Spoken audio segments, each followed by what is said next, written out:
Hi, everyone. I interviewed Frank P. Woods earlier today. I'm gonna play the recording on here, so it's on YouTube as well.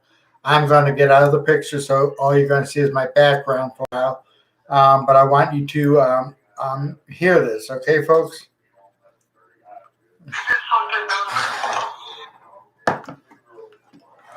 Oops. Let me see what happened here. Let's see.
Okay, thanks.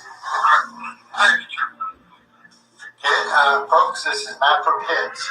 So if you have kids, please have them in another area.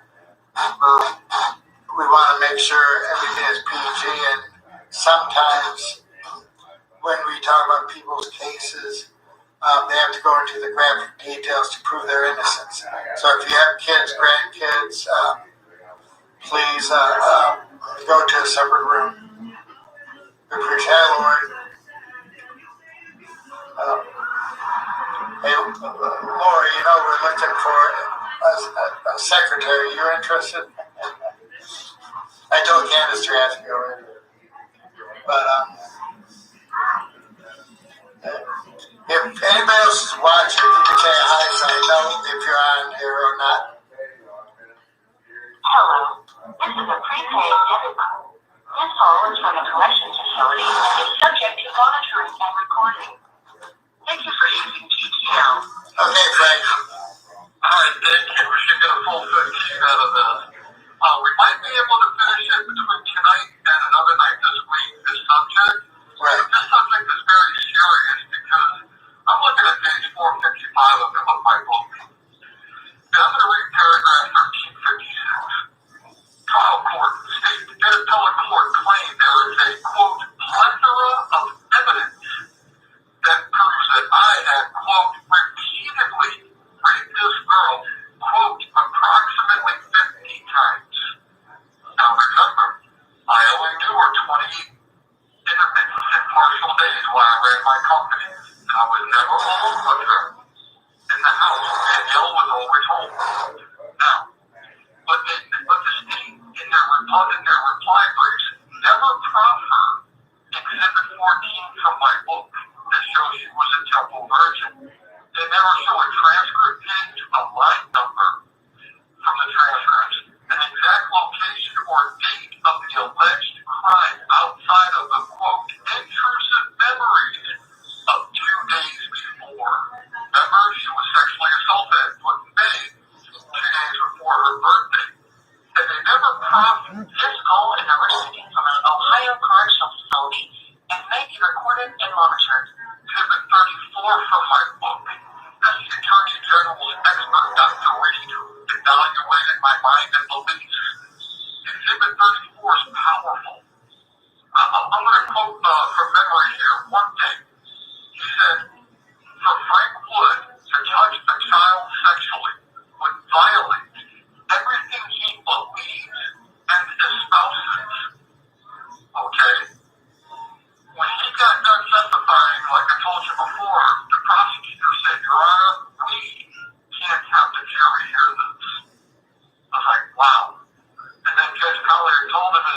findings and conclusions were irrelevant and removed him, aren't relevant and removed him from the courtroom. Now, in this shadow, I have Exhibit 71, which reveals how the actual research in my book, Exhibit 72, these doctors are pediatric child abuse experts. Okay? This is amazing. They used prepubertal hymens as a scientific control, which is a benchmark, to determine if an adolescent hymen was penetrated. Now, I'm going to read right from Exhibit 72 of my book, page 2, paragraph 1. This walks me and probably 10,000 people out of Ohio prison, because I'm going to explain it in fine detail. I'm very offended by these allegations, remarkably so. There it is. In case control study 8 of prepubertal girls aged 3 to 8 years, remember this girl was 9, only girls who described digital vaginal or penile vaginal penetration were found to have deep notches or complete clefts in the posterior rim of the hymen.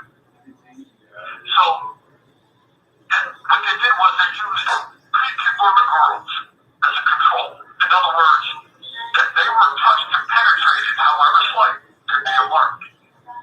Okay? And they used that to determine if adolescent girls are actually penetrated. How they went about it? Amazes me. Now, let's see here. Remember, now, if you recall, this girl allegedly suffered, and here's Exhibit 50 out of my book, which is transcript page 17, line 21 through 22. Prosecutor Eisenhower told the judge, a life rape, Your Honor, it's a child under 10. Placing her right next to, chronologically, to the girls used as a scientific control in this study. Now, when you go through my book in this chapter and download the exhibits, okay, you will see that attorney Ron Stanley had printed out the websites for me of these doctors. Okay, I got this report from Dr. Ahmed, who was in prison. This call is originating from an Ohio correctional facility and may be recorded and monitored. Son Dr. Ahmed was, I think, the head of ER at Akron General. He's the one that found it. Okay? Now, these doctors and their research have won FBI awards. This research has been used to put men who are women, and you know what happens, in prison. And it can release me too. Now, let's see here. Exhibit 14 in my book reads as follows. External genitalia describe prepubertal status and general appearance. And now you put down Tanner, T-A-N-N-E-R, 1. The designation Tanner 1 comes from what is known both in the legal and medical field as the Tanner scale. Okay? I give a complete description of it. In my book from Black's Law Dictionary, a method used for measuring the physical development of an individual to assess sexual development during puberty so as to determine whether the person should be classified as a child, an adolescent, or an adult. The scale is based on physical measurements and development of external primary and secondary sex characteristics. Dr. James Tanner, 1920, 2010, Garner versus Black's Law, page 1684. Now, this is amazing because in the United States versus Cameron, which is in my book, I'm on page 456, the U.S. Supreme Court determined that Dr. Rice explained the Tanner scale, a standardized means of assessing the level of a child's development. There are 5 stages, Tanner 1 through 5. Now remember, this is the U.S. Supreme Court. They said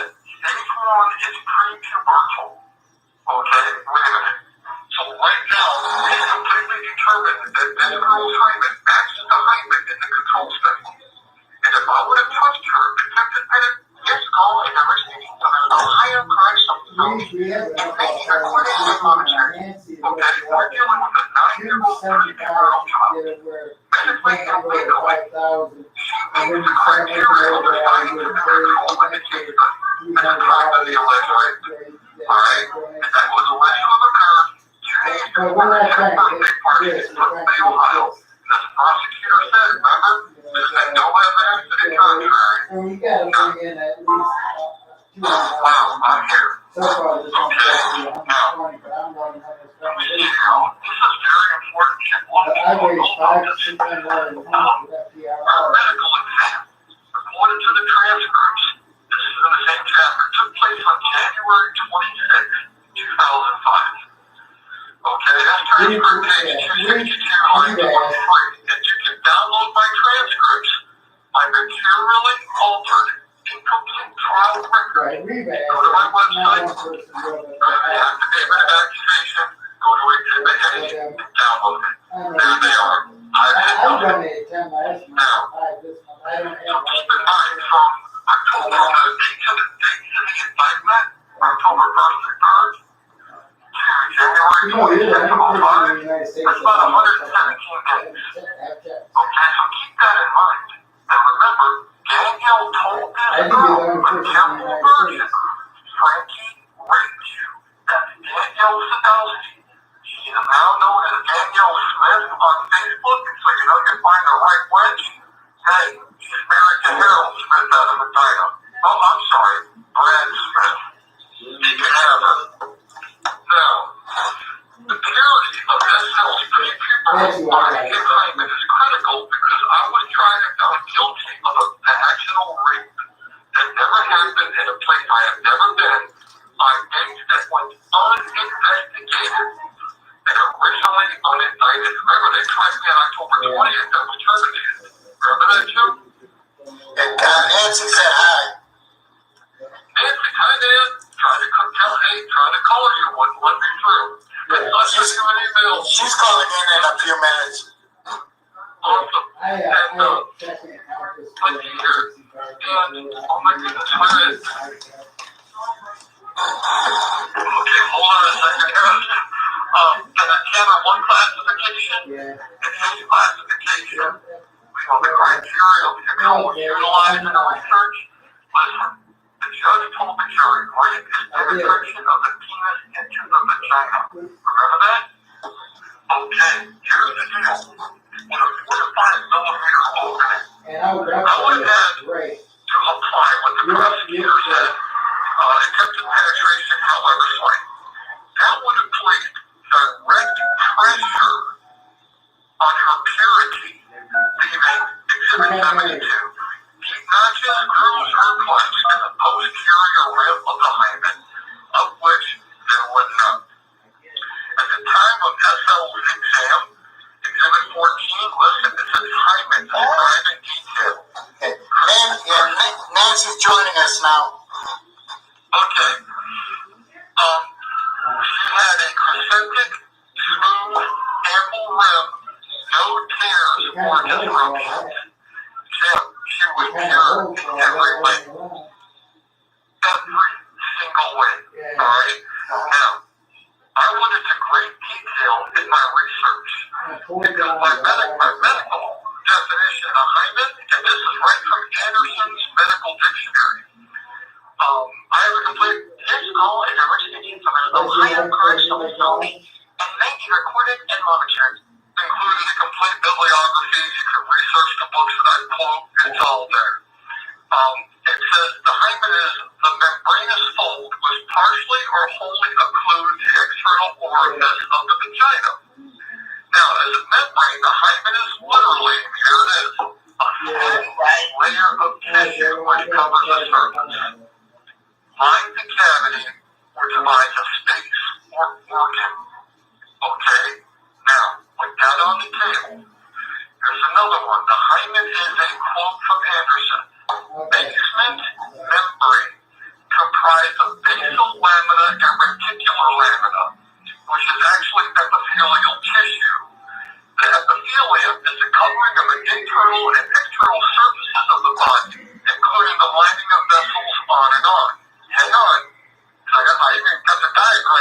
to my book on page 458, right from the medical dictionary. It consists of cells joined by small amounts of cementing substances. Remember I said that. Cementing substances. This is important. This is what validates this medical research, okay? This brings a lot of people, man, let me tell you. Okay, and not what they call fibroblast. Now let me explain fibroblast. A connective tissue cell, a flat elongated cell with cytoplasmic processes at each end, having flat oval vesicular nucleus.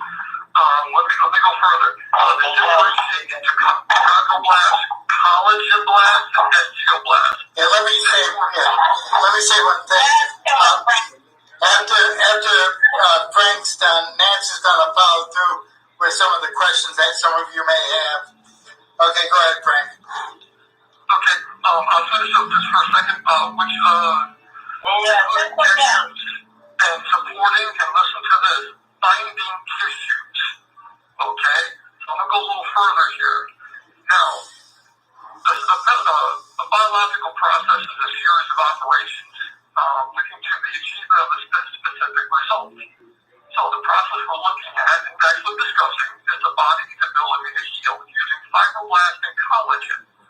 Fibroblast supports and binds tissue so it can heal. You have 1 minute remaining. The hymen is cemented together, lacking the ability to heal, with fibroblasts and the flexibility of collagen. Is the reason the term cement is used. Okay, I would explain that. Because fibroblasts form hair-like structures that pulls you together so you can scar and heal. And do you want to call right now? You want to call that now or Thursday? I'll call back right now. Okay. You know what? I'll finish up the section and then we'll see what questions came to mind. Okay.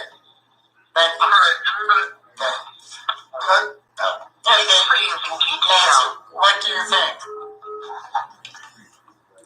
What do I think? I think that Frank gets carried away a little bit in his detail. Yeah, we got to make it PG-13. Well, it's not just so much that. He's using a lot of medical terms, and, you know, I just think more than most people he's going on people's heads. Right. And he may be right, What though. he's trying to say is that the girl was tested at Akron General, and they found her to be intact, and that's that. Right. You know, and there's evidence of that. We have actual physical evidence of that report. So, in other words, that's like my friend John Peters. They said no rape occurred. The doctors did.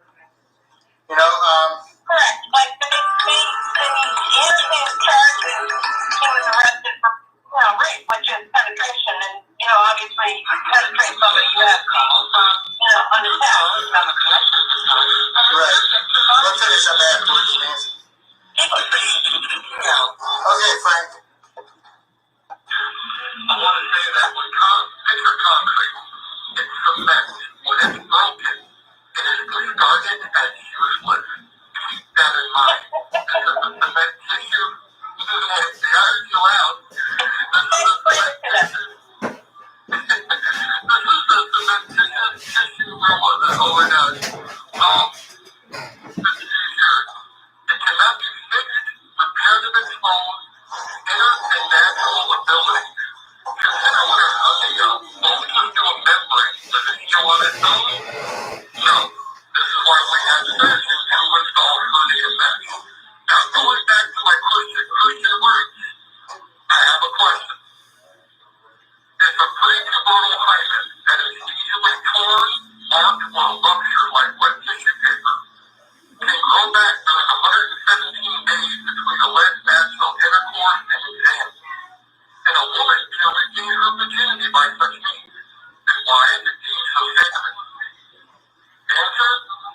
us know, did the child testify or was she questioned?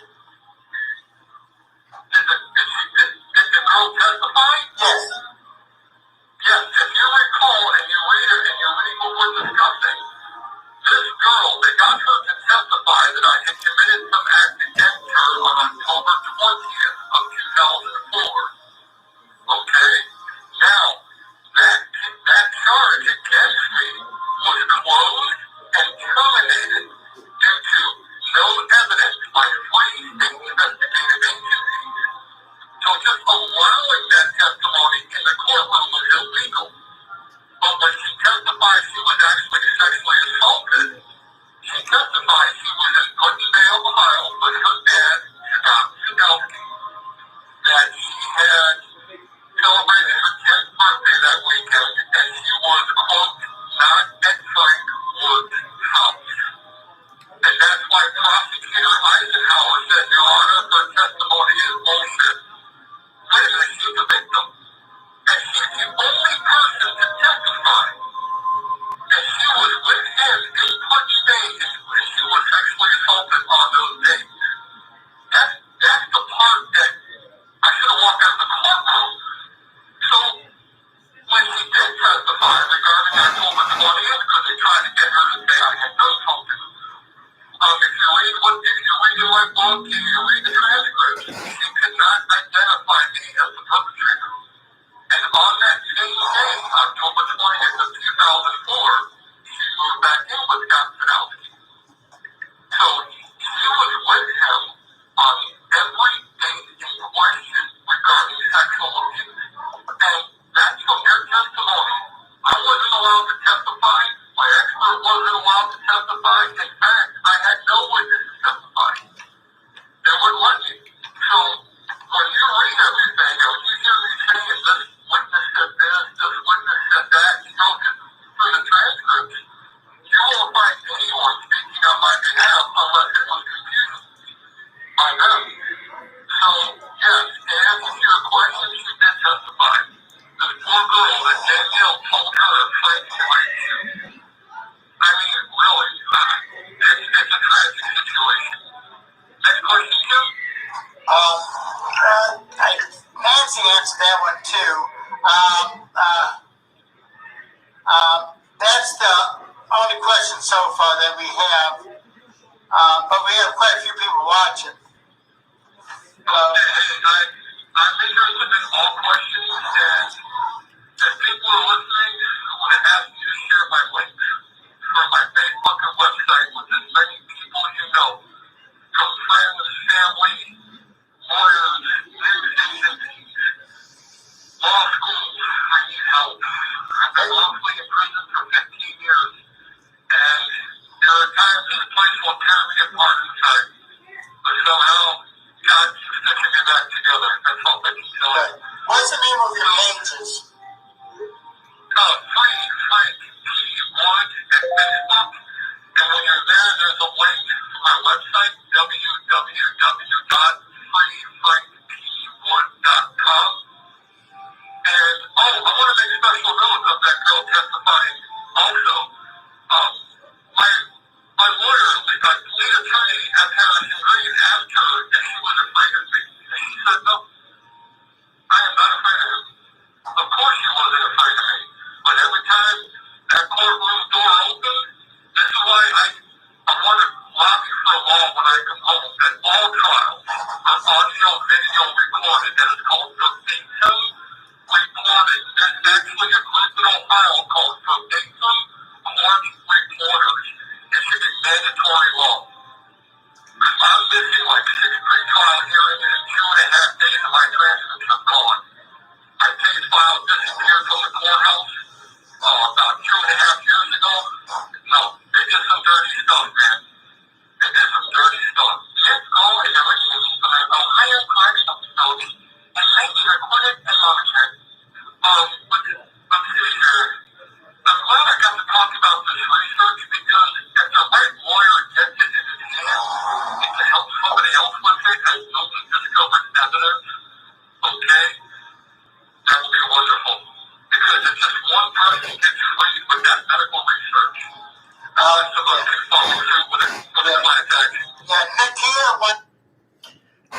Okay, guys. Thanks so much for listening. Until next time, have yourself a great night.